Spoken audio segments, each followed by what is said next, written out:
So we were talking about, the age of darkness. That's right, yeah. the age of the plague or whatever. Although, to be honest, I don't know that we'd have to distinguish which age of darkness, because we've been talking about that for like 4 years or so now, I think. Yeah, that's a good point, yeah. I mean, it's like, how things get categorized are always done in retrospect, like there's always, the way things get historically cataloged is not something you can try to predict as they're happening, because, everything gets understood in retrospect of, like even in a small way now, a lot of the stuff that I've been reading vis-a-vis like, Trump and the media and shit, it's like, at least books now are starting to like make more of a connection with like, here are all these past trends that led to this particular event, instead of it being this like rupture. It's more of like a logic of continuity. So I really feel like, even as unique as this situation feels with the pandemic and everything, it's gonna be like, chapter 5 in the subheading of like the fall of the American Empire.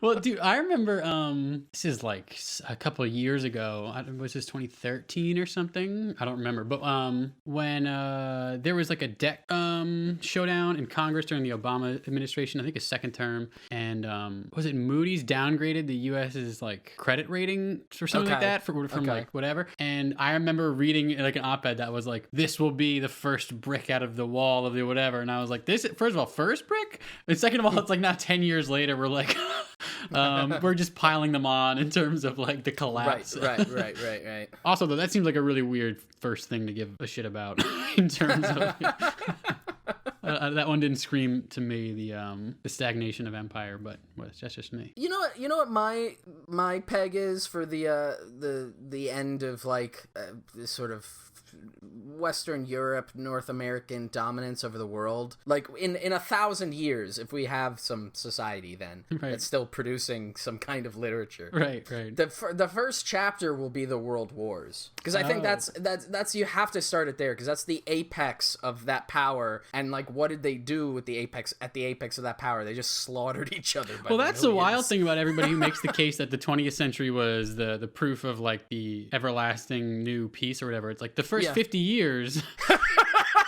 And then the second half wasn't that much better. I mean, maybe this total relative kill count was lower, but pretty fucking high. The second half, the peace was only maintained by like the ever-present threat of fucking total worldwide annihilation. Right.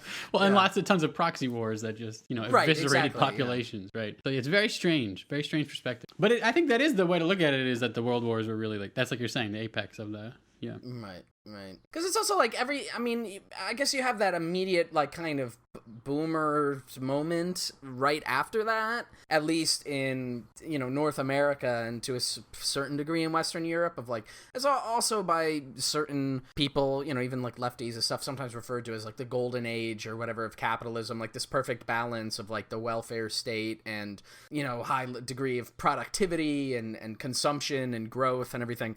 And like, while it was pretty tremendous, and obviously our last discussion on this show, like horrendously tremendous in terms of like consumption and exploitation of resources or whatever, it's really like a blip in human history. So you're talking about like 10, 15, 20 years. Oh yeah, if that, maybe exactly. Like 30, 40. Right, yeah, sure. If you're being generous, and that's not even like an entire like human lifespan. No, absolutely not. No way. Yeah, I mean, and you'd have to, even if you're doing 20 years or whatever, it's like, well, we're gonna forget about the oil shock of the 70s, and then the other oil shock of the, you know what I mean? You have to do so many caveats to get it to work. Mm-hmm. But yeah, that certainly they took a very fleeting phenomenon and turned it into this huge historical perspective. Yeah. Well, when you're standing in the middle of that phenomenon, it seems like everything's going to go, I mean, that's why I think, and it's going to speak to our discussion later on, but that's why I've always been fascinated with science fiction and particularly like older science fiction, because, you have all these projections and visions of what the future is going to look like. And then obviously as society progresses and moves on, you can look back and be like, hey, at the turn of the 20th century, what did they think the 1970s was going to be like? And they thought like, oh, it's going to be flying cars. And in reality, it's like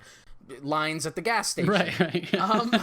But like beyond that, you know, it's again, it's like when you're, you know, if you look at like as we kind of did in our last discussion, you know, whatever huge energy consumption in terms of these like giant growth curves that go over decades. If you're standing at kind of in the middle of that, it just seems like impossibly endless. Like the future will just be, you know, this times 1,000 or 2,000 or whatever, you know, just like huge, supraliminal fucking imaginations about like, you know, giant cities or like, you know, massive, infrastructure and mega structures, and you know, people will be able to go to the moon and to space on the regular. Right, like, exactly. I don't know. Well, I think that's still coming, you know, so it'll be, yeah.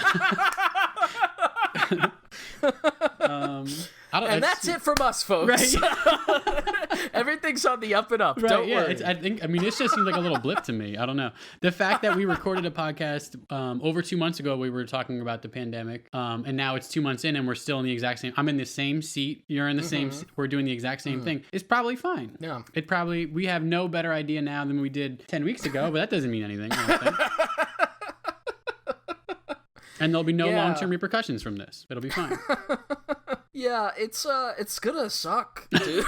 Like it already sucks, but like, you know, I keep thinking about, like, I mean, obviously I sent you that thing I was working on about like right-wing conspiracies and stuff during this age, and you know, having watched a bunch of like movies and thing, you know, that pandemic thing that was going around, and then a bunch of other clips, and you know, just taking a look at those fears and how they're conceptualizing what they're planning to do about it, you know, and obviously now the push for everything to reopen, it just seems like it could just fucking keep going up and down in terms of like death numbers, and so how that like affects people's long-term like concerns about going, you know, outside, returning to a regular kind of distribution of commerce and stuff. I mean, there's also all these going to the moon. Yeah. ain't got no coronavirus on the moon. Sorry, yeah, what you were saying. Well, no, I think what's perfect actually in that regard is the one our resident moon man, Elon Musk, is like insisting on reopening these factories and really, claiming he's going to be there. So there's like a, you know, non-zero chance he dies. Right, he just tries to shoot himself up to in his efforts to build another moon rocket, he just gives himself coronavirus, which would be really remarkable. Didn't he like I think we mentioned this too on one of our earlier shows, but I think like when he shot that Tesla car in space, remember, as that like advertisement, that they didn't like properly decontaminate it like you normally do with space objects. So he basically just sent like fucking, you know, Earth microbes into the cosmos, which could, you know, theoretically, if any other life form encountered that or wherever they go, it could fucking just spread, destroy them, like disease all over the place. So maybe he'll do the same thing with coronavirus and his like moon rocket. Right. There was some extremely benign, very friendly alien species that was on its way here for this December. And then they just get rocketed by this. Yeah. Oh, man. Yeah, I don't really have a good, you know, resolution to that besides just start joking. Yeah, I think, I mean, like, it's a coping mechanism, you know? The recovery's going to be V-shaped. It's coming back. So we're going to hear about, you know, things are just around the corner is what I hear. Check it out. What if it was V for Vendetta shaped? No, okay, see, now we're getting somewhere. Yeah, that's what I'm talking about. Maybe that'll, you know, that's next Patreon tier. We'll get into that. Extra hyper. By the way, for the listeners, I mentioned this to Adam before we started recording, but today is my first day at after the end of the semester, so if I start to slur my words as the conversation progresses, you know, I'm having some tequila. Right, I'm having a good time. You know, I'm a party of one. It's a normal thing to do. Yeah, exactly. You know, you sit, you talk about the end of the world with your friend over the internet, and you drink yourself into a light coma. It's nice. Alcohol and science fiction, baby. Oh, God, that's awful. Now when I was a young boy, about the age of 5, my teachers taught me I could be the greatest man alive. They told me I could change the world, be whatever I wanted to be. There's no one in the world like me. Every one of us was so unique. I'd not be an average man. No, sir, I'd be no average man.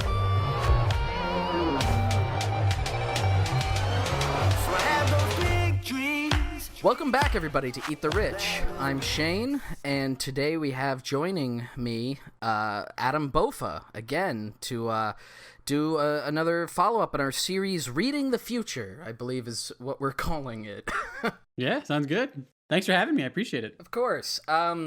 Yeah, so, last time we were talking about the end of industrial civilization, and now we are going to talk about its liberation, its freedom, its, I don't know. The next step, yeah.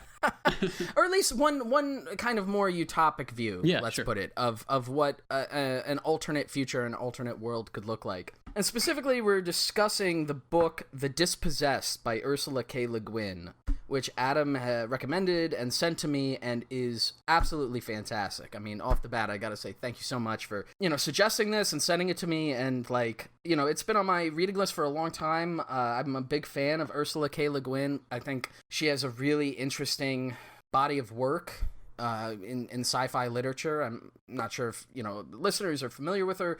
Most of her stuff is from the 60s and 70s, or at least the kind of major works that I'm familiar with. She died recently, right? It was only a couple of years ago. Yeah, just it was just in maybe 2018, beginning of 2018, I believe. Yeah, so not that long ago at all. Yeah. And yeah, she was on a sort of run from maybe the mid 60s through the late 70s. I mean, she wrote throughout her whole life, and she put out great works the whole time, I think. But yeah, the era that she's most known for is this 15-year stretch that's kind of wild. When you look at just the quality of work she was putting out in that period, it's pretty remarkable. Yeah, and the volume too. I mean, yeah, it's just any writer would aspire or dream to be able to put out consistently this great work and at that speed. I guess the best way to describe her is a feminist sci-fi author. Would you say that's appropriate? Or sure, that's part. Yeah, I mean, I think also maybe anti-capitalist, maybe part of it as well. Right. That's fairly consistent. I mean, it's these things they intertwine in all these sorts of interesting ways and stuff. But certainly in the 70s, she was often discussed with and part of literary conventions and stuff with other feminist sci-fi authors. Yeah, the politics of it are, I mean, obviously in this particular novel, and we'll get into the details of it, they're pretty stark. But it was also a question of mine, because I've read the other thing of hers that I really liked, that I read actually when I was quite young, and then I've reread it a number of times, and we were discussing right before the show, is the Lathe of Heaven. Yeah, man. Which is kind of more of a novella. I don't know if you call it. It's relatively short. It's absolutely fantastic, and that book is slightly less explicit in its kind of political dimension. I mean, it's similarly about you can make the argument it's about dreaming about an alternative world, or at least sort of philosophical explorations, and with this really nice kind of Faustian bargain thing going on with how I think I don't know if this would be a correct thing to say, but I've read the book a couple of times, and then recently I was telling you, me and Carrie watched, they did in the 1980s a made for TV adaptation of it, which, considering the plot is such a weird thing. It's trying to put that into, I haven't seen it, but the visuals of that book are staggering. It's a lot of dreamscapes, and yeah, and again, given the production value that was probably or the capital that was invested in a made for TV movie of this radical sci-fi author's book, it's got some hokey effects and stuff, but I think the film still articulates the key, it's very truthful to the novel. I think she had some hand in it. She either co-wrote the screenplay, or was an executive producer. She was aware and involved in its production, because that was still in the age of her I don't know, when she was putting out a number of books that became classics and stuff. But well, yeah, I mean, with that, the idea of presenting this kind of radical thing, a radical critique in the guise of a sci-fi novel is really interesting. And in that particular case, I would argue that book is kind of a criticism of liberalism, but also maybe I don't know, technocratic management, and you could kind of include hierarchical socialism as a part of that, with the idea of constructing dreams. I always just found that the main antagonist of that novel to be like the embodiment of a kind of middle class intelligentsia liberal. I would say there's an expertise thing that she's sort of maybe critiquing a little bit there. Like there's the horrors of handing over the entire political apparatus to a bunch of experts who are supposedly like, apolitical. Right. Yeah, maybe it's more like solutionism that she's critiquing. Oh, that's a good word for it. Yeah. I mean, you're right though. It's much more embedded. It's not as, I mean, she doesn't use terms like these in the book at all, whereas Dispossessed is much more explicit about. Oh no, yeah, that was what was also surprised me when I first started reading the Dispossessed, was like how upfront it is about like its radical politics, right, yeah. which is really cool and refreshing, like because there's parts where it's like, dear Stalinists. It's like, okay, yeah. Because there's like, well, in the tradition of radical literature, especially stuff that, is popularized and functions in a commercial market, usually, if you have a radical message in a piece of fiction, like a truly radical message, you kind of have to like hide it a little bit. Yeah, and then exactly. That's part of the game of like literary criticism and, leftist like literary examination. A lot of allegory. A lot of allegory is typically the way you write. Right, exactly. But this is just straight up like, here's what an anarchist society would look like. Yeah. It's just... Here's why it's better than both capitalism and Soviet communism. Right, yeah. Like very explicitly. It's really, really upfront about it, yeah. So maybe we should, talk about like the general premise of the book. Again, this is like a literary classic. It's really just a shame that it's taken me so long to get to it. So people might be familiar with this book or at least have heard of it. I remember like hearing of the premise a long time before I actually read it. So the idea is like, it's set in a science fiction reality where in like another solar system, humans occupy this kind of binary system where you have a planet and its moon, and there's humans on both parts of that. And the, several hundred years, it's like 200 years before the book just about, starts, right? Yeah. So like 200 years before the narrative plot stuff in the book happens, there's an anarchist movement, revolution, whatever you want to call it, on the main Earth type planet, because it's not called Earth, but it's a stand-in for Earth, basically. And the major capitalist powers, which are sort of an amalgamation of like the United States, Western Europe, whatever, the industrialized North, they, instead of like trying to, like, the anarchists are so problematic that they just like say like, you know what, we're gonna give you the moon, right. And they have like a few mining colonies and stuff sparsely located on this. It's like habitable, but it's not super habitable, and that's a detail actually I would like to get into when we discuss like the nitty gritty.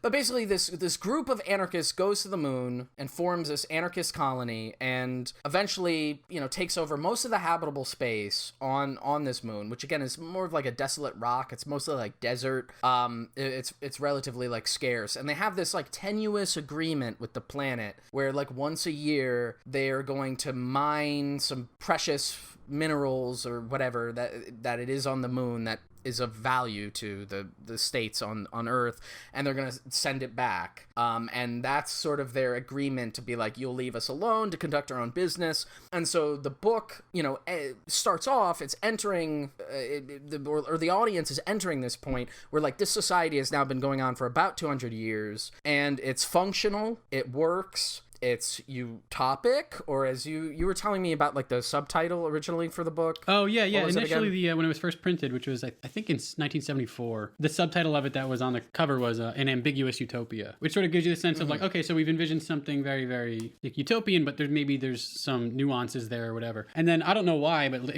on later reprintings they removed that subtitle. I'm not really sure what the motivation behind that was, but I think that gives you a sense early on of where the sort of plot might head or what sort of the conflicts might be. So the actual like narrative of the book, spoiler alert, it came out 30, 40 years ago. Yeah. I mean, if you're going to listen to a full podcast episode, I'm unfortunately going to say that there might be, that's the nature, I guess. I don't know. I would say like, even, the spoilers don't really matter. Like, no, the plot is not really the main thing.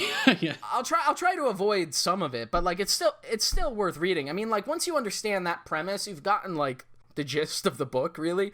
because the actual like plot of it is it follows this one character, Shevek, who's a physicist who's living in this anarchist utopia, which and the name of the moon is Anaris, and so he lives on Anaris, and he's going to go back to the Earth planet. And so it's like every other chapter is his journey in going to the Earth planet, like what his kind of fish out of water experience there, like having lived his full life. I guess he's like middle-aged. It's sort of nondescript, but he's like in his 30s or 40s, and he's going back, and now he's on the Earth planet, and he's having all these kinds of strange experiences, and it gets into like the mentality of what it would be like if you grew up in an anarchist society and then you were presented with essentially a capitalist society, like how you would react to it.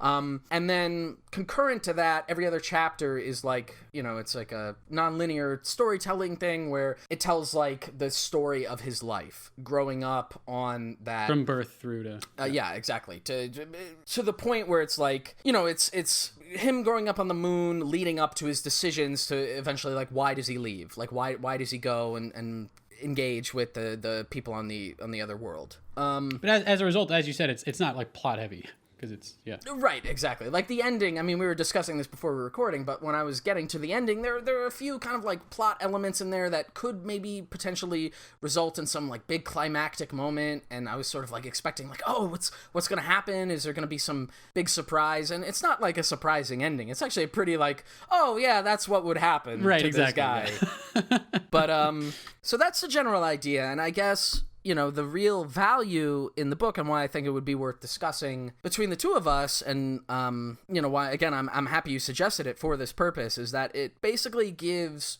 a simultaneous like critique of the capitalist society from the anarchist perspective, but it also gives a very detailed examination of what that anarchist society would actually look like. And that's why I think, again, just in the genre of sci-fi, it makes it really interesting, because that's what really good sci-fi does, is it really proposes an alternative world. It's not just about like fancy technology right. or aliens or whatever. It's really about like a totally different social structure. And how can we imagine it? Like what, it's not just like you don't have a boss. Right, it's, right. There's like a lot more social details.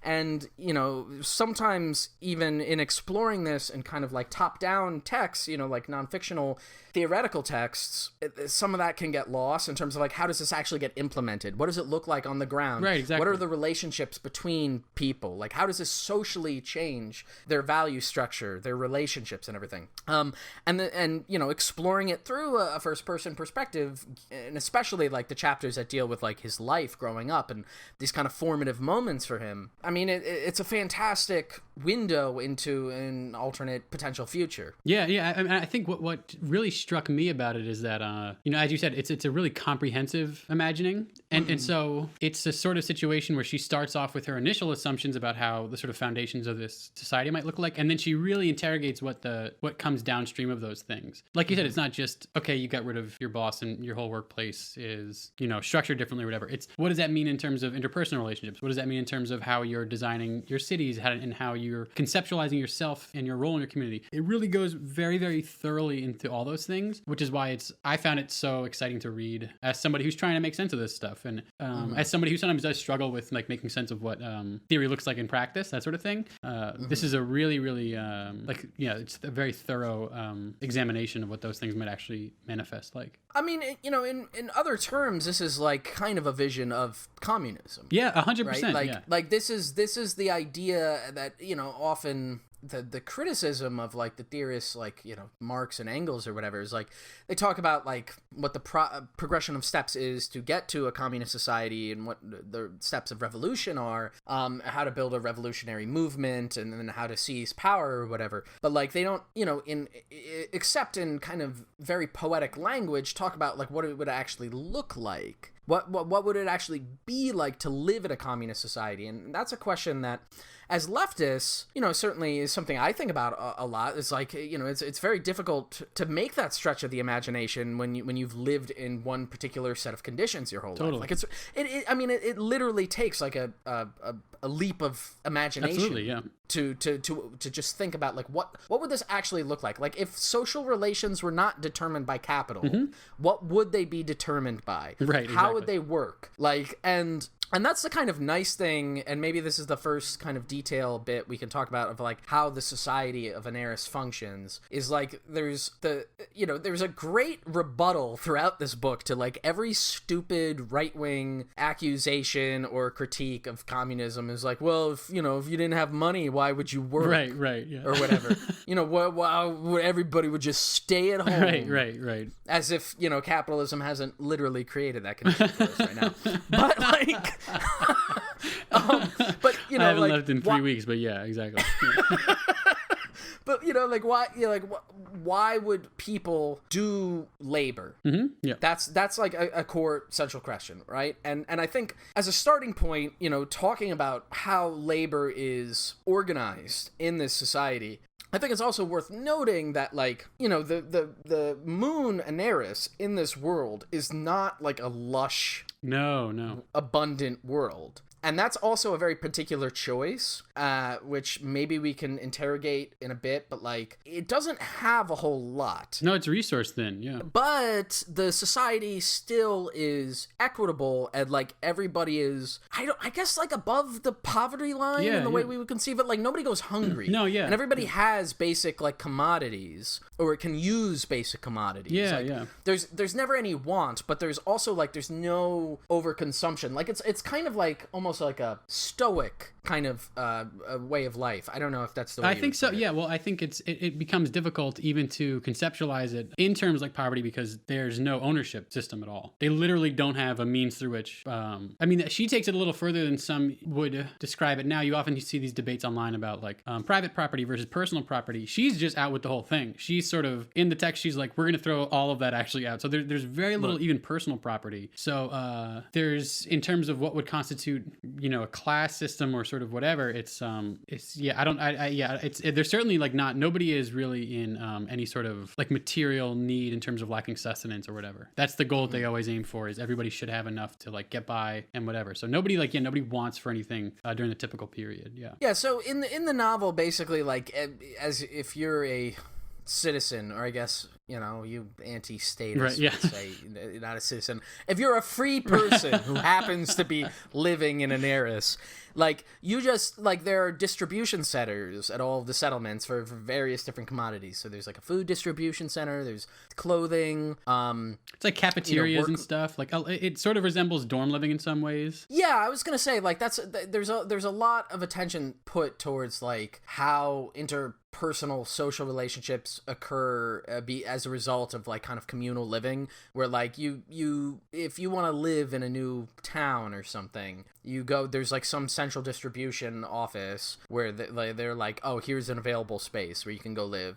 and typically it's like a multi-person kind of dormitory space, and it's furnished in a kind of very baseline way, and but you don't possess it, like, so there's no concept of like rent. You're not accountable for that space in any way, but at the same time, like when you leave, it'll just get assigned to somebody else. And so the same thing goes with like commodities. I mean, obviously consumables, like you use, you go to the food distribution place, you go to the cafeteria, and you take however much food you want, and then you consume it. But like other things, like even clothing and stuff, like everything gets recycled. That's like one of the first details in the novel, is like when he's on when the main character Shevek goes on the like freighter back to the Earth planet. That's like the first thing he observes, is that they throw stuff away. Yeah, you literally have trash. Whereas on Anaris, there is no trash. There's no conception of waste. Everything gets recycled. So when you're done with like a garment, like especially like if you're growing up,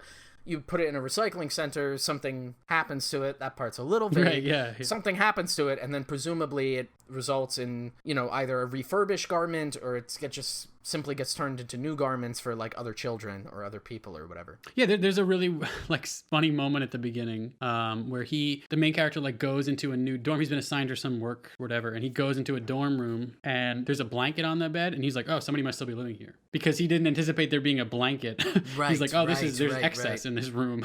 Like, which I think is, I mean, ultimately it ends up being not a major issue, but his perception is that there should not be anything more than what is absolutely necessary within the room. And there's another scene too where he goes, because like we mentioned, he's a physicist, and so there's a lot of time in the novel spent on like talking about his career as like a student and then working at various like research institutes and stuff. And there's at one point where he goes and he encounters another student, like sort of graduate student is probably what you call them, like young adult, somebody who's like not quite in a position of any authority yet, but is still like working on these things. And he goes to this person's room and he notices that there's like a couple of things there. Like you would imagine a messy room. Like if I'm looking at my fucking desk right now, I have a bowl from shit I ate earlier that I haven't cleaned yet. Right. I have a bottle of tequila that's already been explained. But like I have like things on my desk. Sure. So he goes into this space and he sees this person has things. And there's a kind of, I don't know, like inner social judgment or alert that he notices, like, he's skeptical that this person has these things. And what I think is really interesting, and this is where like I think a lot of the value of the novel comes from, is like talking about like how does a society get managed where there essentially are no official rules as to like, because again, when you go to the cafeteria, you can just take however much you want. There's no exchange of money. So if there's like a fucking cauldron of soup or something, you could theoretically just take all of the soup, ladle it all in. Yeah. And so the question is like, why does nobody do that? Like why don't people hoard or whatever? And so those little moments in the novel where he notices like, again, like the blanket or somebody having an excess of things in their small space, there's social pressure. Mm-hmm. It's socialized into people at a very early age, not necessarily through force, but just through like the reality of their conditions, that like overconsumption is like gauche. Yeah, exactly. Right. Or like it's like anti-communal. Yeah, it even goes into, in her reckoning, she even gets into the sort of linguistics of it, and she mentions that they don't even have language for, like, their possessive pronouns don't exist. So they don't say things like, oh, that's my blanket, or that's my book. They say, oh, the book that I use, which is a very minor detail, obviously, and we can get sort of very pedantic with this. But her point, I think, is more to think about, like, you have to make these, if you want to make this stuff real, you have to really have it be, like, in the bones of this culture, that it has to be really, really concrete. And so for her, the society she's created, when they leave, 200 years before the book starts, when the revolutionaries leave Earth and they go to the moon, they bring with them they're constructing a language. They create a new language to use as distinct from the one that they had on Earth. That way that they're sort of building something from like baseline. And so, yeah, she's really, really trying to get at what you're talking about here, which is like, let's really think about how these social relations would actually exist if you like totally dissolve all the ones we have that are like assumed in a capitalist society, to the point that, even the way that we talk to each other is fundamentally different. And that's where like the stretch of imagination comes in, right? Because like literally, we are all constrained by our language. Like we think, the way we articulate our thoughts before we're even speaking, right? They're built in our brains, or at least I think in like, even though they're rarely fully coherent, I think in English, Yeah, exactly. I construct my thoughts in English. And, every once in a while, like if you're trying to work on something that's new or, radical or whatever, if you're trying to conceive of these things, at least I have these moments where like I have some kind of like preliminal thought that I can't put into words. There's like a perceptual limit or something. Yeah. Right. Exactly. And that is constrained by language. And so that like her way to get around that is to be like, well, part of, like if you're really going to start from scratch, like if you're really going to build this kind of communist society from scratch, you have to like fundamentally change everything. Like everything has to be revolutionized. It's not just like you push the button and then suddenly everybody lives in abundance and whatever. It's like it's a total shift of like all social perceptions. And I think that it's really interesting, and this gets maybe into the ambiguous utopia element of it, that like because there's no official rules and there's no, there's at least no official hierarchy, the way that much of the society seems governed is through unofficial rules, like social rules, socialization. Like there's a moment, again, just with the food thing, there's a moment where he's like doing a lot of work or something, and I think there's a food shortage in general on the planet at that particular moment. There's a drought, yeah. And he takes like an extra helping of food, and he like in his head he's like, I know this is like wrong. I can like feel their eyes on me, sort of thing. Yeah, like everybody's looking at me and like judging me, but nonetheless at this one particular moment I am going to take an extra helping because I want it, because I'm really hungry. And, you know, so the limits of the control there are like the social thing, but they're actually very effective in the society. And I would, as somebody, you know, and we've had many discussions about this, me and you, like, as somebody who's like, can be generally skeptical of these kind of utopian worldviews or just these assumptions about how things could be regulated in this society. Like, I actually fully accept the idea that you could control most of this through just a unofficial social, you know, shaming, essentially. But then there's the other side of it, which is like, is the social shaming less harmful than the state? I mean, obviously, I would assume their answer is yes, but it's like, it's still some form of control, right? It is still... Oh, yeah, no, I mean, this becomes a major tension in the book, absolutely, yeah. Like, you know, there's a tendency then towards conformity, is I guess a way I would put it, right? Like, there's a hesitation towards people who want to do things that are outside the parameters of normal social life, because everybody knows that, like, the only way we regulate things is through this social connection, right? I mean, it's like, it's basically like, not that this society goes there, but what it kind of made me think of is like the tyranny of small towns. Okay, right. You know, like the tyranny of your neighbors, right? Like the gossip machine, right? And there is a portion of the book that's dedicated to this idea that, like, people who do venture outside of that socially accepted space get considered, like, insane and get basically confined, even though it's technically voluntarily, they get confined to, like, asylums and stuff. And so there's a implication there that, like, there is some limitation to, like, the idea of innovation and, like, free thinking. And, you know, and then I guess, like, the counter proposal to that is, like, do you really need innovation? Right. Like, if nobody's starving. Right. Right? Like, but it does kind of go against the grain of the traditional view of progress that I think we have based on our society, which is based on the idea of innovation, growth, development, etc. Well, there's a couple of interesting things with that. One, like, just in the last bit, especially, like, well, you know, one of the things that is probably, particularly today, like, a little bit more surprising is the way that she discusses labor and stuff is, she talks about it in terms of, like, it's not a specialized labor force in any way. Certainly people have specializations that they would like to commit most of their time to, but you spend a decent chunk of every given month. She has it broken out. Her months are different than our months or whatever, but she has it, you know, you rotate through your sort of obligations, your responsibilities to your community. And so for a few days every month, you're doing work that you have, like, no training in any specific way. It's just sort of what's demanded at that particular moment. What's a necessity. And so as a result, and the characters in the book are upfront about this. Like, it's not efficient in the capitalist sense. The labor force is not capable of achieving the kind of gains that we would anticipate, or even the kind of efficiency gains that we saw in something like the Soviet Union in, like, the mid-century, right? Like, those sorts of things are not on the table at all. But they are sort of like, well, what is the purpose of really, really hyper efficiency for us? We don't, you know, our goals are very different as a society. We don't need to produce greater output every year, or we're not expanding in any particular sense. We don't need to consider our economy in that way or whatever. So instead, they see a virtue in a more generalized labor pool.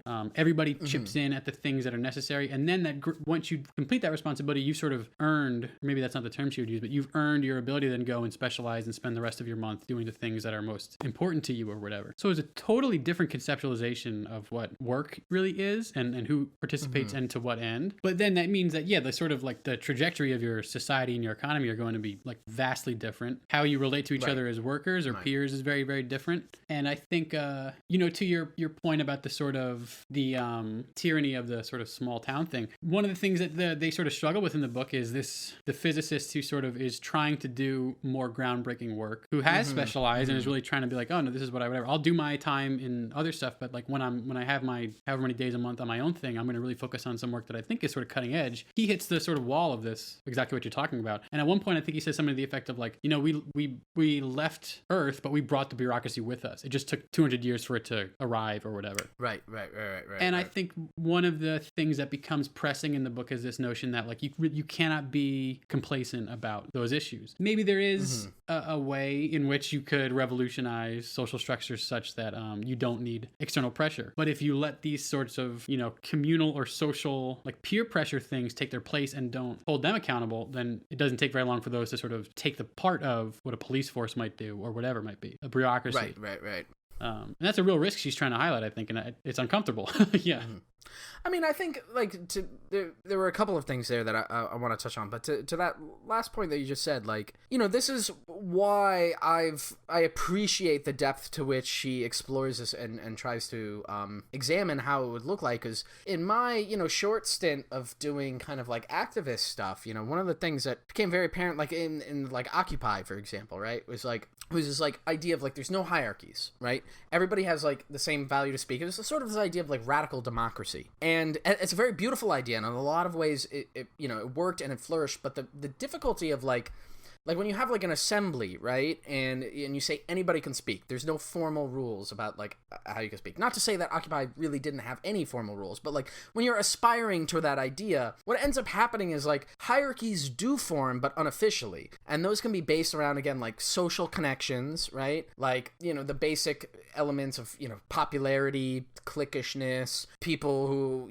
know each other are going to be more responsive to each other, and then as part of that as well, and this might not be a factor in the kind of social world that she's creating, because like people would grow up under different circumstances, but you also then still run the risk of having problems of like unspoken hierarchies from the old world replicating themselves in the new one, which is to say like people who are more assertive, people who are more dominant in their personalities, which could be a socialized thing, people who come from like in the case of like our society, like white men who already feel like really strongly capable and confident in speaking or whatever, are going to be more easily like folded into this kind of unofficial hierarchy of like who gets to talk, who's like really dictating the conversation, even though officially like everybody's equal. And she does approach that and specifically in the way you were talking about like the police force stuff. And I do want to get into that, but I also wanted to quickly jump back to this thing that you talked about, because I think it's like a really great point she brings up in the book, and it's really valuable to think about, which is this question of efficiency. Because there's this assumption, I think this is like a real deep ideological thing. I'm doing my like I saw your shoulders going right now, because I'm like, this is ideology. But like there's this weird belief, I think, that's embedded in both the project of capitalism, but also the project of certainly at least like the 20th century conception of like socialism and communism, and which still lingers with us today, which is this like prioritization of efficiency and productivity, right? And even a lot of the arguments that you see happening now on the left against, the functions of capitalism is like, the thing that we grow up with is like capitalism is the most efficient way to distribute goods and resources. And then there's like this leftist response that's like, actually, it could be much more efficient in a, essentially planned economy or whatever. And that's like, I would accept a lot of that as like probably true in certain circumstances. But the question is like, is it efficiency that we want? Like, is it really like, is efficiency conducive to the fulfillment of like human experience? And that's what she's getting at. Yeah, very much. And that's the conception of that society where like the word that is used repeatedly throughout the book, at least in the chapters, regarding that social structure, is like freedom. Like everybody feels free. Like everybody is a free person who is allowed to do anything they want. And circling back to the question of labor as well, right? It's all voluntary. Right. And so like it's a way to get and the way you get around like that stupid right-wing thing that I was mentioning earlier of like, oh, if anybody can do whatever they want, who's going to take out the trash? Right. The solution is, well, everybody once a month has to join a collective labor pool and just do these tasks. And if you socialize that into everybody, is like, it's necessary to process the waste. It's necessary to do these like maybe grueling manual labor tasks. There can actually be, and you also disperse it out. So like something that might be very physically taxing, like extreme manual labor, is not put upon a particular class of people to do 24/7. It's dispersed, so everybody has to do a little bit of it a month, and then there can be a particular sense of social solidarity that builds out of that, and I think a lot, that's something I can relate to, at least. I imagine a lot of people can, if you've ever had to do some kind of like concentrated, really difficult task like that with a group of people. Sure. If you get along with them, there can be this like, even if it's something that you don't want to do and it's really hard and difficult, if you're with a large group of people, right, like there can be a community sense of like, we have to get this done. It's important for all of us to get this done. And like, that is the spirit of solidarity. And then the idea is like, you apply that to the society writ large so that everybody feels solidarity with one another. You know, it's an alternative model as opposed to looking at things purely in terms of like efficiency. Like, are we producing more shoes this year than we did last year? It's like, who gives a shit? Does everybody have shoes? Right. That's the question. Does everybody have comfortable shoes? Not like, are there new colors of shoes? And that, you know, again, on a level of consumption, like that's the vision of that kind of communist society that she puts out, where it's just like, it's very sparse, but nobody wants anything. And part of that then is, you know, not just a socialization of accepting like your position in the labor pool or whatever, but it's also like socializing out the desire to like endlessly consume commodities, which is, you know, arguably, or at least this is what she seems to be arguing, that is something that's socialized into us. That's not natural. It's not natural for us to want to consume all of this shit. And so under different social conditions, it could potentially be different. Yeah, and I think to your point, like that's one of the major assumptions that a lot of us, when sort of trying to make sense of this thing, will often carry into our discussions of what an alternative might look like without even necessarily realizing it. I mean, this is, again, the joke about ideology or whatever, but it's very, very difficult to conceptualize what a different economy looks like with very fundamentally different presumptions or whatever, you know what I mean? And so it's very easy to look at all the failures of capitalism, especially right now, and to say, oh, it'd be so much better to do this if we just adopted a sort of centralized whatever. And it's like, yeah, but do we want to do this better? Is that the thing that we actually want? Right. And so I think, yeah, it's exactly as you say, in that she's really focused on this notion that through shared responsibility, you build solidarity and you build out an entire different sort of social being. There's a lot of people who would say that that's a very idealistic sort of romantic notion. That could be the case, but I think it's just sort of, to me, it feels just like a sort of different assumption than the one we work with now, which is you build it based out of this notion of like private property and individual responsibility or whatever. I mean, whatever it might be, whatever the sort of foundational ideological components are, there's still sort of foundational bricks that we're using to then inform the entire rest of the thing. She's just using different bricks, you know what I mean? If that makes any sense. Have you ever read Island by any chance by Aldous Huxley? I have not, no. It was the last thing he wrote before he died. He intended it as sort of a counterpoint to Brave New World, right? The great materialist dystopia that he had written in the 30s. And, you know, it was something that greatly affected me when I read it when I was like 16 and I was really into psychedelics. You know, like, but like as he was dying, if for those who might not know, he wrote it in like 1962, I think 1963, and like his conception of it was also like a utopian society, and much like a lot of other works, including The Dispossessed, that are in the genre of like both utopian and dystopian fiction, the plot doesn't really fucking matter. It's really just a vehicle to talk about like an alternative world, an alternative social structure. And in his, like, you know, it's I wouldn't call it anti-capitalist. It's more like liberal humanist with a mixture of kind of, you know, that 60s almost weird orientalist appropriation of like Eastern spirituality and stuff. But like one of the common elements in that book as well that just occurred to me while I was reading The Dispossessed is also the similarity of like a voluntary labor pool, where in the argument I remember from that book was that like not only does this help disperse the tasks throughout the community, but it's also like more adventurous and exciting on an individual person level. Right.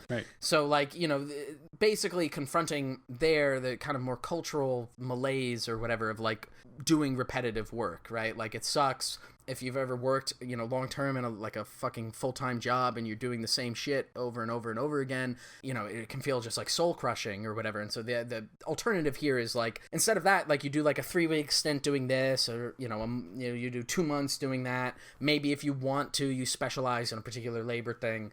I mean, and not to get too sidetracked into that book, but just like the idea that, you know, as it's presented in The Dispossessed, right, like as this voluntary thing, right? And there are people too, and she does account for this within the book. There are people who just like don't work. Yeah, exactly. Yeah. And they're just kind of generally ostracized by society. They're sort of seen as like, I don't know, like hobos, I guess, and you know, sort of like wandering people, because the idea is too is like if you don't work, you still have access to all of the things, and that's another interesting conceptualization, because I think like similar to efficiency, there is still like a kind of producerism mentality sometimes in like contemporary left thought, right? Yeah. Where it's like everybody, you know, like should have to work more, when in reality, like, you know, in a communist society, the idea is like you don't really have to work, but if you don't, then you kind of get like socially shunned because people look down on you, but you still can go, you know, you have shelter, you have food, you have clothing, you have whatever you want. You know, on the question of labor, the other thing I wanted to talk about, and this is kind of a plot thing in the book, but this is for me like where it really gets interesting, because this is where it dives into like what are the problems that this society could encounter. And there's a good chunk of the book that is spent talking about like a multi-year drought that occurs on Anarchist, the moon. And this results in a time of scarcity. And, that's interesting because, like, and maybe at the end we'll talk about, even just the title of this, like, Bookchin thing, a post-scarcity anarchism, right? Like, and there's always this assumption, too, that, like, under socialism or under communism, like, everybody will always have everything they need. Right. And even though that's the fundamental premise of the society, too, is there's also this acknowledgement, and again, there's this choice for it to be, like, it's on a fairly desolate world, and there's this whole time period where there's no rain, and as a result of that, and a number of other things that happen in the novel, like our main character basically gets taken away from what he wants to do, which is like focus on his physics theories, and he has to work manual labor in a number of different places. I mean, it doesn't get super specific into it, it kind of does like a big time jump, but this also intersects, and this is another thing that I would like to talk about, it intersects with the development in his own life of finding a long-term partner and having a child, and basically right after they have a child, he's forced to go for what he thinks will be a few months, but ends up being several years. Yeah, it's like 4 or 5 years, I think. Away to, some really hard put place on the moon where like they really need extra laborers to do whatever it is. And so this is, I think, again, this touches upon a number of things, and maybe we can start with like the way that like social and sexual relationships develop here. Because in the novel, like the idea is because everybody's free, there is no concept of marriage, and long-term partnership is not an assumption. A lot of people still choose to do it, but if I recall, it's not the norm, or is it like half of people? I don't remember either, yeah. But it's there's a substantial portion of the population that decides to just sort of like have free sexual relations with whoever they want, with no, kind of social pressure or gender role enforcement or anything like that. All sexualities are accepted and considered the norm of free individual human expression. There's no, like, obviously social conservatism or whatever, but some people do decide to couple, and our protagonist is one of them. And if you do so, and then you raise your children or whatever, you can still encounter these scenarios where, like, you have to be away from, then in this case, like, the raising of your child. But there's also no concept of directly raising of your child, because after a certain age, they get put into, like, a common dormitory where everybody's raised collectively. So it's kind of a challenge to, like, thinking about, like, what those relationships would look like in the society, which is very, I think, foreign to our conception of those social relationships. Yeah, that also becomes, I think, for the main character, something a bit of a personal struggle for him is that his mother leaves very early and is not a major part of his upbringing, and he finds that difficult to deal with for whatever reason.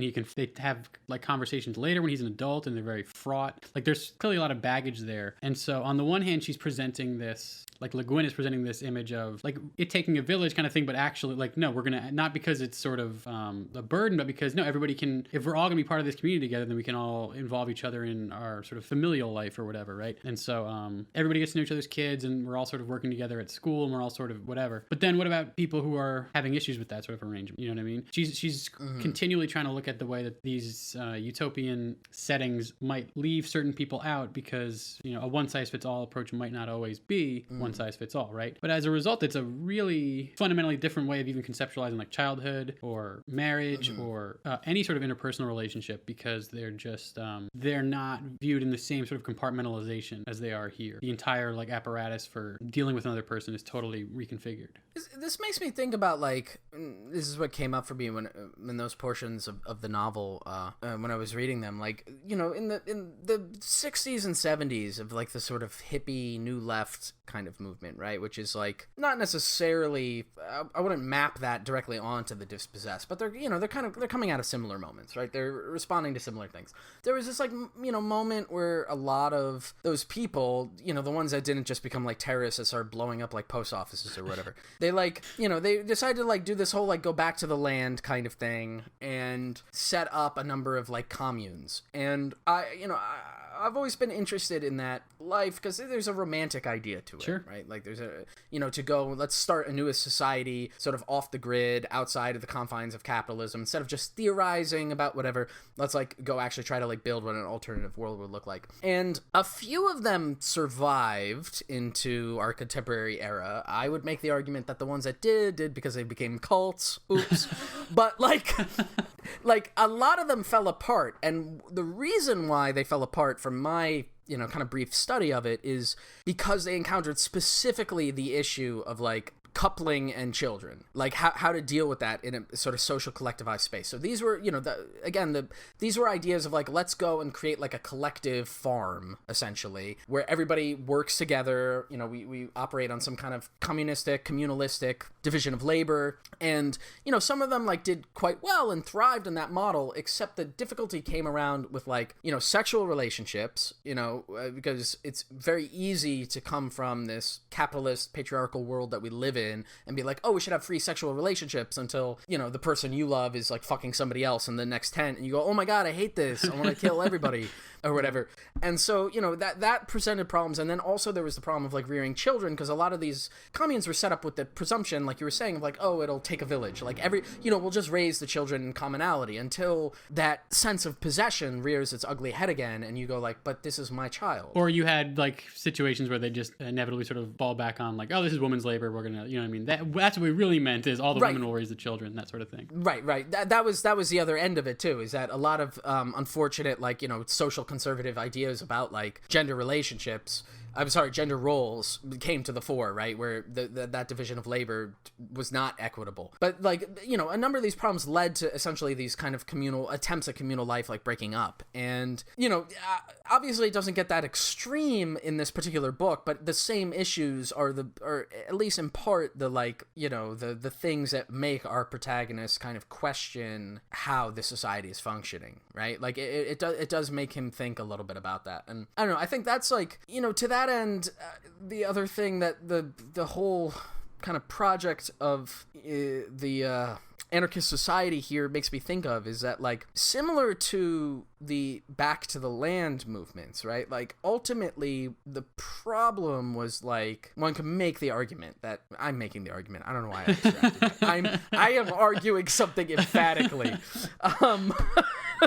That, like, there's this ideological notion of, like, escape at the core of it, which is, like, this society is corrupt. Like, capitalism is a corrupt society. So we're going to escape and just, like, make something totally new. And so the first problem with that is, of course, when you escape, you do end up bringing baggage, whether or not you intended it or, you know, whatever. If you were socialized in one society, you can't just forget that. You know, maybe in the case of Anarchists, it could happen over a number of generations, right? Like, you could unlearn however you grew up. But, you know, the other thing, and this maybe we can talk as well about, like, the other aspects of the world building that I would like to touch on is that, like, the people of Anarchists left what's the planet's name? Urus. Yeah, Urus. They left Urus and went and created this utopian society. But, like, there are still, like, poor working people on Urus in the capitalist state, which is called Io. Yeah. I don't know how it's pronounced. Yeah, right? Exactly. Or Ao. But so on Urus, there's two big states. It's Io and then Thu. And these kind of map on to the Cold War dynamics, right? So Io is like the Western capitalist bourgeois society run by, you know, a decadent elite or whatever, and Thu is a glorious workers' republic that is totally good. Is that the no term problems she with it. Yes. That's how I read the book.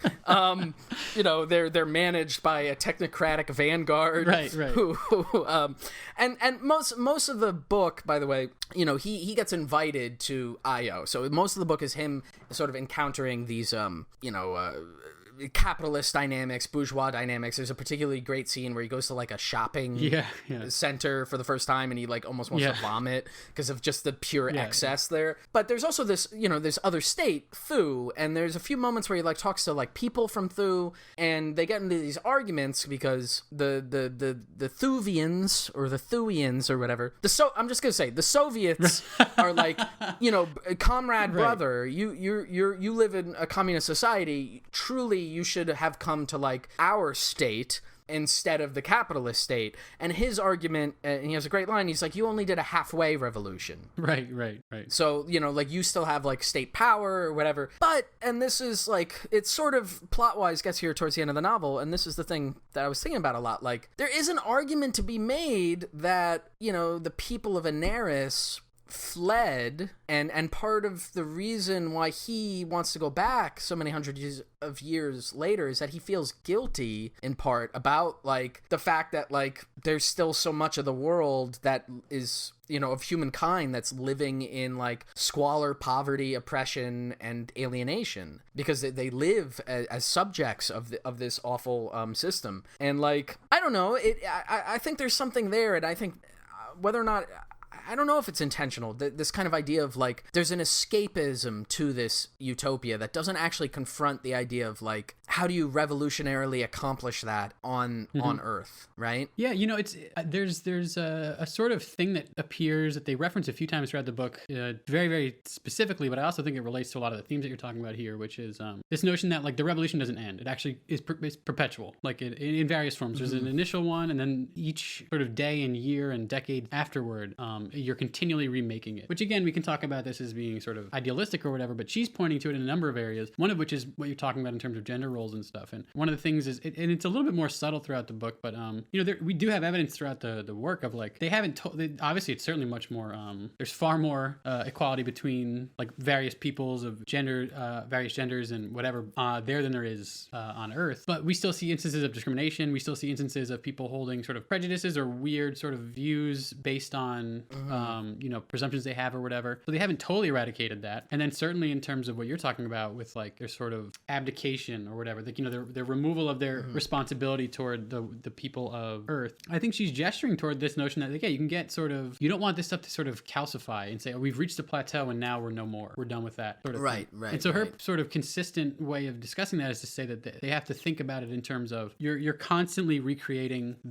you're moving the horizon forward always. That way you're always working toward this socially egalitarian space that you're aiming for. And so there isn't a point at which you say we've completed it, because like you said, you're always bringing the baggage of the past with you, whatever it might be, even generations later. And you have to see as you move along, who are we leaving out? Are we still using these sort of assumptions of our great grandparents or whatever? Have we properly attended to those? And who did they leave out that we're now continuing to leave out that we can maybe start to bring into this? And that might be a project that's generational. That might be 2, 3, 4 centuries in the making. But if you don't keep that spirit going, then you end up with this thing that has all these weird cracks in the foundation where weird peer pressures or discrimination can come and creep right back in and create this sort of hideous bureaucracy that you tried to escape so long ago. And I think the other thing too that occurs like particularly in his younger years is there's like a few moments where he's like sitting out with his peers when he's like a teenager, and they're looking at the Earth, right? So they're on the moon, they're looking at the Earth, and most of his peers, including himself, I think at this particular juncture in his life, he's like, they're basically socialized to kind of hate and fear or despise like the people back on Earth. The term they use for them is profiteer, which is such a good, it is they use it as an pejorative insult. Term. Yeah, it's great. Like you dirty profiteer, exactly. They call each other or whatever. But like over time, over the course of his life, then he starts to maybe take a different look at it and be like, those are also people like we kind of left behind, and like is our paradise okay? Even out like you can't like our paradise doesn't exist in a vacuum, right? Exactly. Like our paradise lives, and it's not like totally separate either. I mean, like at the beginning we mentioned there is this relationship that Anaris has with the states on Earth in like where they basically produce, they're like a mining colony for them. So they produce these things for them. So it's not like they're, totally not complicit in whatever's going on the Earth. And this makes me think of another short story of Ursula K. Le Guin's that we had mentioned mentioned as well before we were recording, the ones who walk away from Momelas. And the premise of that is that, like, these people, they live in this idyllic, perfect society, and, you know, everything's voluntary, egalitarian, amazing, abundant, but there's a child who lives in some kind of torture chamber underneath the city who is, like, in perpetual torment and lives in filth and squalor. Just a single child. And so there's this kind of philosophical question, like, I think when the people in that city get to a certain age, when they come of age, they're told this information and they get to choose, do you want to stay living in paradise or do you want to leave? And some people leave. And so there's this kind of philosophical question of, like, you know, can you quantify human suffering, right? Like, is it worth it to have this paradise, even if this one person is suffering so horribly? And I think there's a similar thing at play in the Dispossessed of, like, is it worth it for them to have this anarchist utopia if it means that effectively they've given up on trying to, like, revolutionize or radicalize the, you know, millions or billions of people who are living in poverty and starvation and stuff on Earth? Yeah, I mean, and there's also this there's almost like a double abandonment happening because of what you're saying, which is they're on the moon, they're not, like, acknowledging that their role in this sort of dynamic. And then also when he goes to Earth and he ends up in this sort of, like, parallel United States thing, he is basically contracted by a university to, like, teach and research there for however long. And he spent something like 8 or 10 months just sort of in this very, very, like, idealistic capitalist situation, guarded off. Yeah, he's the privileged classes. Yeah, exactly. Like, he lives in wealth, basically. And it takes him something like almost, you know, a full calendar year for him to realize, oh shit, I'm not seeing anybody who's actually not part of it. There has to be a working class somewhere that I'm not recognizing. And he goes and ultimately finds him and is like, oh my God, this is horrifying, like what's occurring here. But that population that he's finally acknowledging a year into his program is, as you're saying, they've been disregarded by the people who would likely make up part of their cohort, Anarchists, and they've also been disregarded by their own planet itself. And sure enough, when he, you know, goes out to sort of, you know, see what's going on outside of the bounds of, like, his privileged area, he encounters immediately people who are sympathetic to the cause that he comes from, who are basically, like, are hoping to be a part of it or hoping to, like, reconstitute that spirit on Earth or whatever. And so you see how, like, there's been this dismissal or disregard or whatever in two ways, both from the capitalist society and from the escapist sort of society. But speaking to that particular short story you were just mentioning, also there is that quantification issue. There's a moment in the book, sort of toward the end of it, where they address it almost, like, very discreetly, where he says something to the effect of, like, you know, he's offering some he's been working on some research for a long time and it's of, like, incredible value or whatever. They're discussing what it's worth. And he says something to the effect of, like, is it worth even, like, the value of one free human spirit? Could you possibly say that it's worth that? Or is it worth, could anything be worth what one human life is worth or whatever? And that's that real sort of, like, romantic, you know, anarchist spirit that she's speaking to. But she's trying to think through, like, yeah, what does that actually, what would a society look like if it took that seriously? And maybe this one that I'm writing about hasn't taken it fully seriously yet. Maybe that one needs to expand to get there, but let's really try and embody that. And I think, you know, the short story attends to the same question, which is one life worth whatever's in our other hand in this consideration? I mean, you know, he did invent, like, instantaneous space travel. That's pretty good. It's got to be worth something. It's probably worth more than mine, yeah. Yeah. I mean, I think, like, it's a really good examination of these questions, and I think at least my reading of The Dispossessed is that, like, she's somewhat agnostic on some of these questions, and she's using this world that she's created and the plot that she weaves through it as a way to explore these questions, which is something I appreciated as, you know, somebody who has kind of gone back and forth on questions of, like, anarchism versus statism, because, like, again, you know, even as skeptical as I am, I would say that the society that she presents in Anarchists, to me, is, like, plausible. Like, I could see that working, and I might even say that's desirable. But there's still a question of, like, how do you get there? And so, you know, obviously, via the mechanism of sci-fi, we do this imaginative work to imagine, like, what if there was, like, a totally separate space where these people could go and exist? Because, you know, to my knowledge, like, the kind of most articulated anarchist experiments, like, in real life that have some, you know, quantifiable and qualitative, like, value in terms of, like, building those theories and, like, presenting those alternate realities, like, they all existed in states of and I'm little right, yeah. there, states. They all existed in, you know, under conditions of like great uncertainty, usually like war. You know, like I think about like Spanish Civil War, you know, the sort of Catalan area, like Makhno and the Ukraine during the Russian Civil War. Rojava, right? As a more contemporary example, even something like, you know, Emilio Zapata during the Mexican Civil War, and then like the Zapatistas, and like, you know, most of the things that I just mentioned, I would say like are things that if you look at like how they were socially organized, there's like, you know, they have this like romantic, like, oh my God, like they really did it. They managed to create like a sort of stateless, hierarchicaless, you know, utopic society, and they were all like immediately crushed within a few years by military forces surrounding them. And so, you know, I think on that level, that's like, and again, I'm not saying I have a definitive claim about it, or that necessarily makes those things bad or unviable or anything like that. I just think it's worth thinking about, and I think that's again why, like, via the mechanism of sci-fi, in order to imagine it, you have to imagine almost this like total separation. Like we can go somewhere else, because otherwise, like, you know, again, there's criticism that's made of like the state of Thu, which is the stand-in for the Soviets in the book, but it's like, hey man, Thu had to be right there next to Io. You know? Well, I mean, there's like a proxy war that breaks out that they're the only one that's capable of defending against, right? Yeah. Right, yeah, colonialist expansion or whatever in their version of like the global South in the book. So like, you know, but obviously, it's interesting. It's not great, but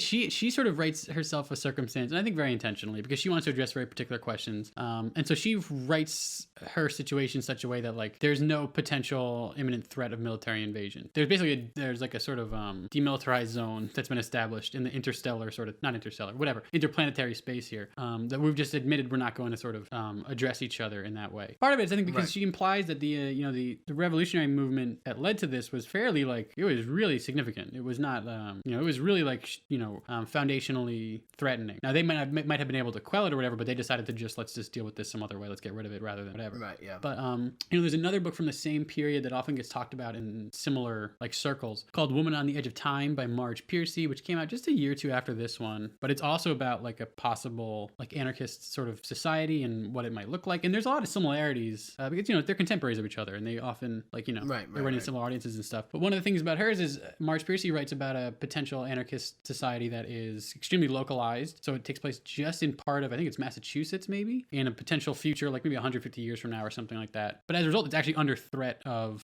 like military invasion from other parts of the country. And so the dynamic is totally different in that book, because the crisis they're dealing with is not of what is my personal relationship to my society and stuff like that. It's like, no, there's people on our borders who are actually coming to us, and we don't have a military apparatus. And so what do we do about that? So it's a very, very different configuration of what that sort of society might look like. But those are very urgent questions. Yeah.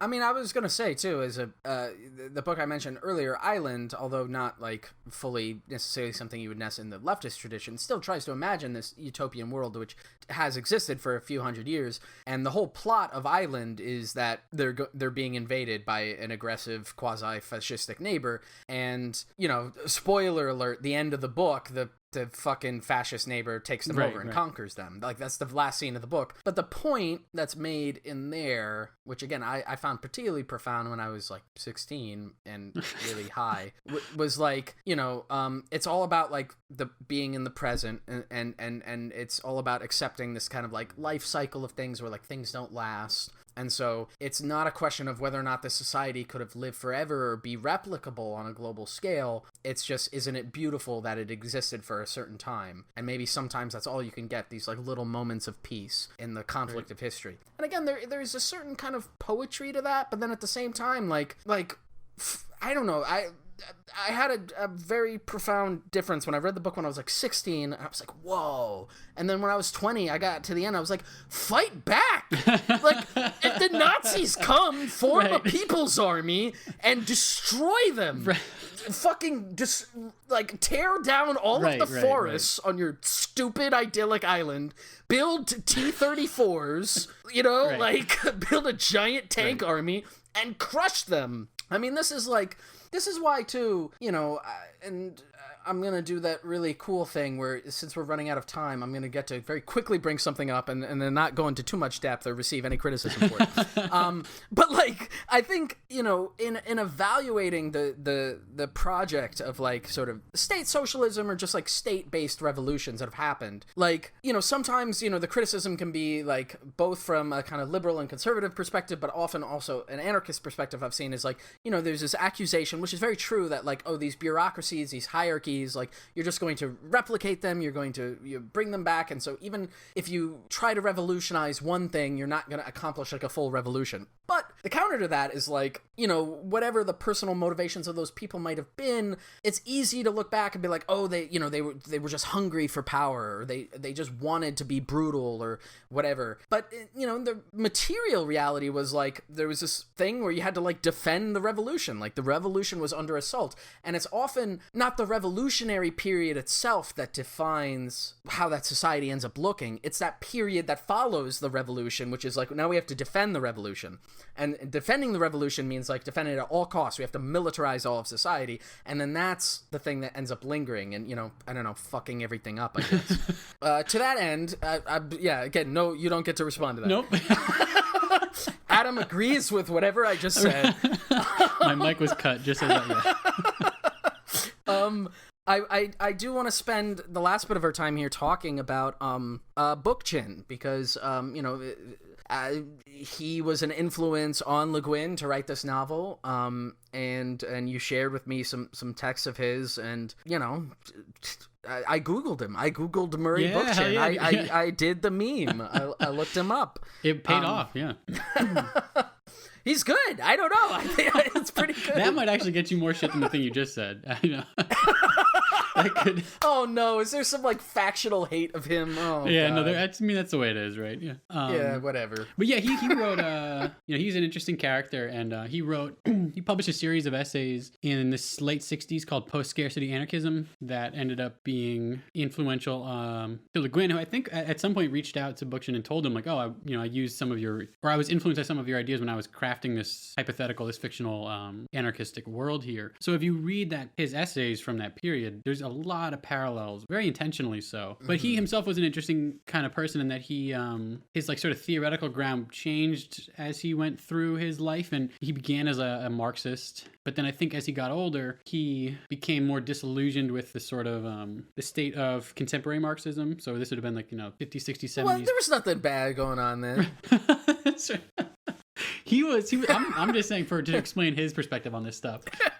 He was, you know, he got frustrated with what he saw, what he would have categorized as sort of like, you know, Soviet apologism on certain issues, I think. And and so he sort of was like, well, maybe the issue is not just there, but it's also on something more theoretical. And so we have to sort of, you know, maybe reevaluate what our assumptions are. And he ended up advocating for a kind of anarchism. And then over the years, he developed a little bit more or whatever. But certainly at the time of this writing, he would definitely have identified as an anarchist. Yeah, I mean, the piece you gave me, which I guess was originally a pamphlet and then maybe like the introduction to the series of essays, I mean, you know, it's fantastically written. I gotta say, like, this is another thing that I gotta thank you for, because like I've had both this particular book and Bookchin in general as like on the long list of shit I've got to read. And it's ever growing, yeah. Yeah, and I'm glad though. I'm glad you enjoyed him, man. No, I mean, I think like there's definitely like an immediate resonance, and it's one of those very readable texts where like you read through it and it's like, hey, this was written fucking 50, 60 years ago. It's still relevant today. There's parallels. There's good things in here. I mean, it's also obviously of its moment. I mean, that's part of the reason why I even brought up like the 60s, 70s New Left, because he's very favorable in his outlook. I guess he's writing this in... He's in the thick of it. Mid to late 60s, yeah. You know, he's in later editions he includes a couple of footnotes, because he republished it in like the 80s and he was like, I was wrong about this is a fuck up, it was 67, I didn't know. Yeah, so yeah. Yeah, because I mean there was this utopic sense, I think, at that time that like and I mean, you mentioned it earlier when we were talking, but there's a very like individualized sense of revolution here. It's very much based on like, you have to revolutionize yourself and your own way of thinking, and like obviously there's an appeal to that, and I think in part that maybe also plays upon a romantic guilt that a lot of us as leftists have, because, you know, we'll be like theoretically engaging with these topics, and then we look at like, oh, what am I doing in my actual life? You know, how can I live a better life? How can I take these theories and apply them to my social relationships, to my working relationships, right? To all the behaviors in my life. And like, I do think that in general, that's a good project, you know, that idea of self-reflection, that like, you know, it's an attempt to counter that problem that's brought up in the book and that we were talking about of like, when you make a new society, what are you bringing to it? Are you bringing all your fucking hang-ups? Are you bringing like weird capitalist urges or, you know, patriarchal sexual relationship ideas, right? And that's stuff that's like worth considering. But like that on its own, I don't know. And that's for me the kind of moment of question that I have with this. And again, I think it's brought up in the Dispossessed, but it's like, you know, that needs to be coupled with, you know, a shift in material conditions. And how do you bring about that shift? I mean, look, maybe it's hackneyed, maybe it's a lack of imagination of my own, but I think there's something still to the Marxist strategy in general terms. And I'm not sure. Me and you have these fun little factional disagreements, but no, I know, to make it clear, I'm you know, to the audience too, I deliberately disavow factional titles, mostly because I just don't want to fucking slew of DMs about it. But like, I think there's something, you know, to the Marxist praxis of like, in terms of like, how do you actually build a revolutionary movement? What does class consciousness mean? How do you wield labor power as a weapon? Yeah, sure. Like, you know, and like, how do you accomplish these things? Because like, he's also talking, it's interesting because he's also talking about like, this idea of, you know, post-scarcity anarchism, meaning like, you know, we live in this age of incredible abundance, like all of the conditions that we would need for communism exist, which is also building out of the Marxist idea, and he acknowledges that, right? It's like capitalist production creates the infrastructure for, you know, ubiquitous fucking commodities and all the things we want. So then the question is like how to utilize that towards a more productive or egalitarian end.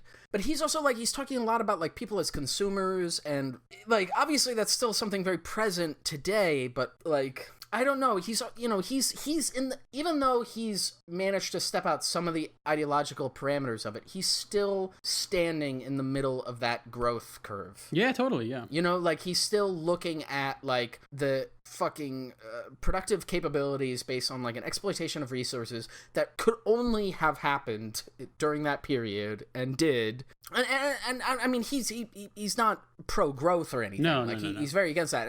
And there's a lot of like environmental warnings that he puts out in this piece, which are like, oh fuck. Whoops. Yeah. Ooh. We should have done something about that a long time ago. Exactly. Yeah. But I don't know. Maybe I did do another shot of tequila. No, I think. Book shit, Well, you know, I don't know if I'm rambling. I think a lot of what you're saying he would actually agree with, because ultimately, like, you know, 20, 30, 40 years later, he abandoned the term anarchism for his own politics because he felt like it had been co-opted by what he called, this is his term, lifestyle anarchists. We're basically individualists who were like, oh, I'm expressing anarchism through whatever behavior I've identified with this sort of theorization or whatever. And so me doing it is enough, as you were sort of critiquing, right? He had the same issue with it later on. I think it took him seeing the 70s and 80s play out in the ways that they did, in all sorts of different ways that they did, for him to come to that conclusion. And so he decided, I'm not going to use this term anymore. And so he sort of came up with his own term for what he was. He was still, I think you would still identify it as a kind of branch of anarchism or whatever, but he was like, I'm not using this term because I don't want to be lumped in with this. Now, 20 years after even that, we can see that the term has taken on different connotations now than what it was in like the 80s and 90s. So he probably wouldn't have given as much of a shit now being called it, but he felt, I think, the same concerns. And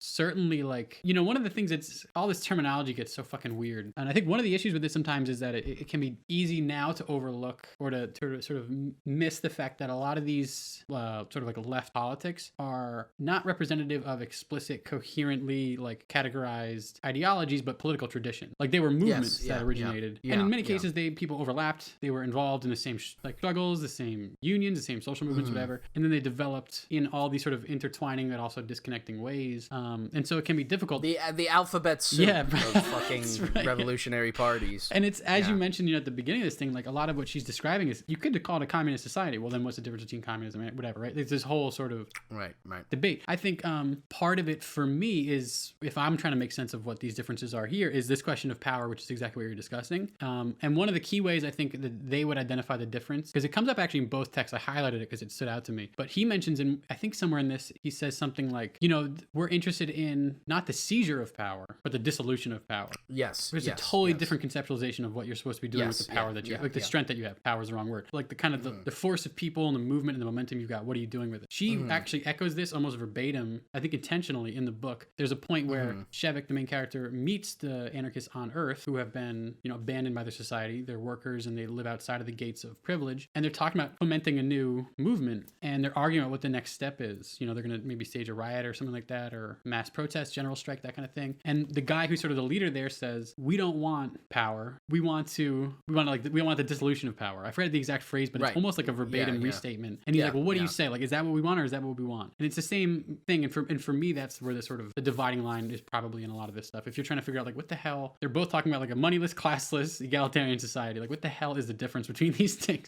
It's likely how we get in the getting there. And then what's obviously what's created afterward and what baggage you bring is another question as well. But in the getting there, are you wielding the power, or are you saying we need to sort of dismiss it and disembowel it, or whatever you want to call it? Because for somebody like Bookchin and for the people in this book, they see power itself as sort of like a corrupting influence. The moment that you instantiate these hierarchies, right, yeah.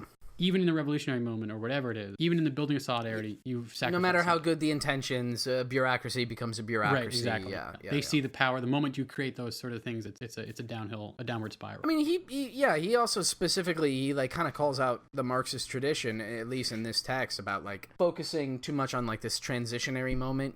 This idea of like, we live in capitalism. What we want to get to is communism. And so there has to be this transitionary stage of socialism, right? Which in its 20th century articulation meant this like state-based planned economy, heavy police state kind of socialist society for the most part. And his kind of argument is that like there's no need for this transitionary stage now. And that's a very interesting thing, that like the way he phrases it, because I hadn't heard this particular angle on it, because I've been very interested in like the history of like the Russian Revolution and looking at the different factions there, and there were like anarchists then too, as well as other leftists and even other Marxists who were making these various different arguments about like the situation isn't ready, like even by the orthodox Marxist thing, like we're not ready for a full socialist. Not even to get to that stage, we have to develop like capitalist stuff, and right. Lenin even kind of went back and forth on that with the idea of like we are ready for a socialist thing, but then once they took power, to be like, actually we still have to develop some like intermediary like bourgeois stuff, like the new economic policy, in order to like build upon that and then eventually collectivize it or whatever. And he's saying like you don't need any of that, because all of those conceptions of the world came from, the 19th century, when people were still like starving to death. But like now it's not the same case. And I don't know. I take that. I take that point in the sense of like, obviously there's a lot more like productive shit in the world. There's more commodities, there's more food and stuff now, but like there are still people like starving, right? Like the ubiquitousness of like abundance is something that's like very geographically disparate, right? Like it's, in the United States or whatever, Western industrialized countries or whatever, the kind of people he's speaking to, like for them that's a reality, but like for the global South, is it? I don't know. It's a hard like, and then like is that even still the case today? Like is that even still the case today in like fucking America or Western Europe? Yeah, I don't know. I mean, it's complicated. Yeah, I don't know. There's no hot take. It's I think he mentions something to the extent of like, today starvation and deprivation are not a result of like environmental issue, but of man-made, Right.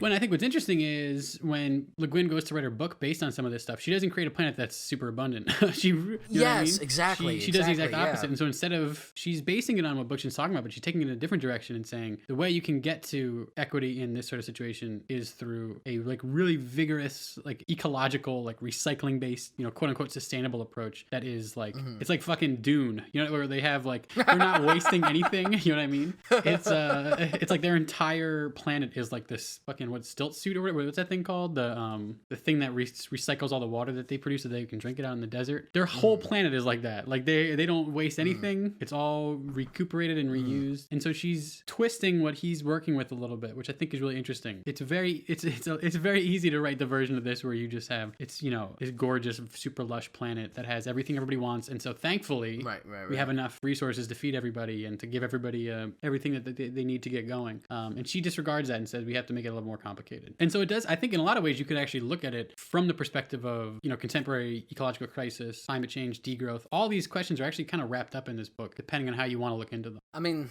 speaking of waste, I'll just say, like, I'm a little wasted. and that's the one thing also that I noticed as I was reading the book. There's no alcohol on Anarchists. And so when our protagonist, Shevik, goes to Earth and he drinks for the first time, he gets really fucked up. Yeah, he gets super fucked up. And so for that reason alone, I'm going to say, Anarchists, thumbs down. Not a fun place, folks. You can't party at Anarchists. In the interest of just kind of wrapping up here, thank you again, for giving me this, for the listeners. Adam gave me this book on my birthday, and it was a really, really nice gift, and I was very happy to get it, and I'm really glad that we were able to have a conversation. And, I think it's like, there's a lot of questions in the book, and I think that's why I enjoyed it so much, because there's so much utopian and dystopian literature, not to mention like the non-fictional, theoretical stuff that tries to make these assertive claims with absolute certainty about like how things are going to be or how things should look like. And this is more of an exploration of asking those questions without necessarily taking a lot of stances. Well, I mean, it takes the stance of capitalism. Sure, yeah, but that's bad. But hey, you're listening to this, you already know that. Right. I will say it's fucking pretty telling that my birthday gift to you was about a bunch of fucking like anarchist teetotalers. Like that's really, hey man, I would love for you to read this like 400-page tome. Yeah, like happy birthday, dude. We were at a bar. Right? Yeah, exactly. Like. Isn't this cool, man? Aren't you excited to open up this fucking book about Murray Bookchin? I really was, dude. And I mean, I'm gonna ask it just so that we can have some kind of sense of continuity between these series of reading the future or whatever. Would you recommend The Dispossessed? Yeah, I would personally. Yeah, this is yeah. I the personal experience can attest. I have and will recommend The Dispossessed. Yeah, I think it's wonderful. I think it presents a super complicated portrait, as you're saying. I don't think it comes down with any easy answers on any of this stuff. But there's just a lot to get through in there. But I really, really admire the sort of thoroughness with which she goes and conceptualizes like a genuinely different way of life, like a totally comprehensively different way of living. And I think she really believes it's possible. As much as she presents complicating factors and obstacles and stuff, I think she really believes that people are ultimately capable of making their own futures out there. And I think as a result, I think it's like a really, really engaging read, a really thoughtful read. I heartily agree. Definitely, if you haven't already, even if you have, give it another read. It's a great way, and I think particularly in times of great uncertainty like we live in, and especially when now there's a lot of kind of questions about like what direction should the left go in, since this kind of like potential electoral strategy thing that seemed to be present over the last couple of years no longer seems as viable, or at least has gotten a setback. It's very refreshing and I think very useful to look at these examinations that kind of take maybe a bit of a broader and a more speculative view, but it makes you really think about like, what's the goal? What are we trying to do? And how do we get there? Again, thanks so much for coming on and talking about it. I want to briefly just say, we did aim at getting this one a little shorter, but it seems to have eluded us. Much like the True Revolution eluded the state of food in the book. But I did, want to put out, we did another book reading some time ago. Jesus Christ, all time is flattened. Yesterday, we put out another book reading. Please present some, some feedback. If you like this kind of material, let us know. I think one thing that we had potentially talked about as well, I hope we did, otherwise I'm just kind of drunk, like fucking imposing it on you right now. But since it takes a while to sometimes read some of these books given our schedules and to put an episode like this together, we're thinking about like continuing to read stuff that like speculates about what the future could look like. And if we were going to do so again in the future, maybe we could share ahead of time what that book might be. So, you have some time as the listener, if you're interested in kind of joining this conversation to read the book ahead of time, and these conversations might be more useful to you. If you don't like this particular bit of content, keep that to yourself. I don't want to hear it. Contact Adam. Let him know at ambinate at twitter.com. His DMs are open. Yep. Let him know all of the various things that I got wrong or I said incorrectly. Adam, before we go, what you been up to? You want to plug something? It's actually there's a couple of things that I was working on. Like you said, Time's a Flat Circle, man. Some of the stuff that I was working on last time around, I'm still working on because that's the nature of the freelance writing world. Is deadlines come and go, man. You don't want to really. What we were saying earlier, individualism, dude. You gotta, deadlines are what they are, but it's a kind of hierarchy. So. I really can't speak on that, but so hopefully, I have a couple things coming out within this calendar year. We'll see. Well, please, if you're listening, follow Adam to keep abreast of of his writings, and also you don't tweet that much, but every tweet you do is gold. It's you tweet once every 3 weeks, but it's always just and they go underappreciated in my opinion. So I appreciate that. Thank you so much for the opportunity to come back on the show, man. It's great. I always have a good time, and thank you for listening. Awesome. I was listening out there. Thank you. Yeah, you out there and spaceship. That's right. Listening. All right, I'm drunk. All right, stay cool, folks. Stay cool, folks. Stay cool, folks. Stay cool, folks. Stay cool,